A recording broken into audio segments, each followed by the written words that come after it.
உயிர்த்த இயேசுவில் நம்பிக்கை கொண்டு வாழும் சகோதர சகோதரிகளே, இன்றைய நற்செய்தி யோவான் 14:21 முதல் 26 முடிய உள்ள இறை வசனங்களிலிருந்து எடுக்கப்பட்டுள்ளது.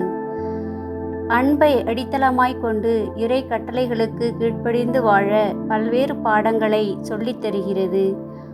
ஒவ்வொரு கிறிஸ்தவனுக்கும் எழும் அடிப்படையான கேள்வி என்னவென்றால், நான் எப்படி உயிர்த்த ஆண்டவர் இயேசுவை தெரிந்து நெருக்கமாக ஆழமாக உறவு கொள்வது என்பதே.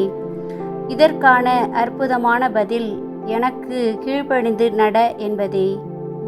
இன்றைய நற்செய்தி நமக்கு கீழ்ப்படிதலின் மேன்மையை பற்றி அழகாக எடுத்து கூறுகிறது. கீழ்ப்படிதல் ஒன்றுதான் இயேசுவை ஆழமாக தெரிந்து கொள்ளும் வாயில்படி. கிறிஸ்துவின் கட்டளையாக கீழ்ப்படிதல் என்னும் மேன்மைமிக்க குணத்தை கடைப்பிடிப்பதனால் இயேசு மட்டுமல்ல, தந்தையும் நம்முள் இணைந்து குடிக்கொள்கிறார்கள், அன்புறவை ஏற்படுத்தி கொள்கிறார்கள். இந்த அன்புறவுதான் நமது சகோதரத்துவ, குடும்ப, சமூக வாழ்விற்கு அடிப்படையாகிறது. எபிரேயருக்கு எழுதிய திருமுகம் 10ஆம் அதிகாரம் 16ஆம் வசனம், கடவுள் அவருடைய கட்டளைகளை நமது இதயங்களில் எழுதுகிறார், ஒரு புதிய உடன்படிக்கையை மேற்கொள்கிறார் என்பதை சுட்டிக்காட்டுகிறது. எனவே கீழ்ப்படிதல் இதயத்திலிருந்து பிறக்கிறது. இந்த அற்புதமான குணத்தை இதயத்தின் வழியாக புரிந்து கொள்ள வேண்டும். இயேசுவின் மீட்பு பணிக்கு அடித்தளமாயிருந்தது தந்தையின் கட்டளைகளுக்கு கீழ்ப்படிந்து நடந்ததேயாகும். கெத்செமனி தோட்டத்தில் இரத்த வியர்வை வியர்க்கும் போதும் கூட தந்தையின் விருப்பத்தை நிறைவேற்ற ஆசைக்கிறார். கீழ்ப்படிதல் வழியாகத்தான் மனுக்குலத்தை மீட்டார்.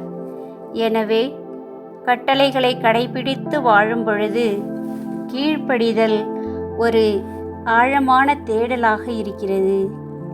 கட்டளைகளை ஏற்று பிறரை அன்பு செய்து வாழும் பொழுதுதான் தந்தையின் பிரசன்னமும் கிறிஸ்துவின் பிரசன்னமும் நம்மில் வெளிப்படுகிறது. எனவே கடவுளின் மீது தாகம் கொண்டு கட்டளைகளை கடைபிடித்து அன்பில் வாழ முயலும் பொழுது இறையுறவில் இணைய முடியும். தூய ஆவியானவரின் விருப்பத்திற்கேற்ப வாழ்வை மாற்றி அமைக்கும் பொழுது நாம் கடவுளை அன்பு செய்யும் மக்களாகிறோம். எனவே இன்றைய நற்செய்தியின் வழியாக கிறிஸ்து கீழ்ப்படிதலுக்கும் அன்புக்கும் புதிய வடிவம் கொடுக்கிறார்.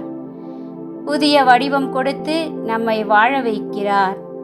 எனவே கிறிஸ்துவின் வார்த்தைகளை கேட்டு பிறரை வாழ வைப்போம், அன்பை அடித்தளமாக்குவோம்.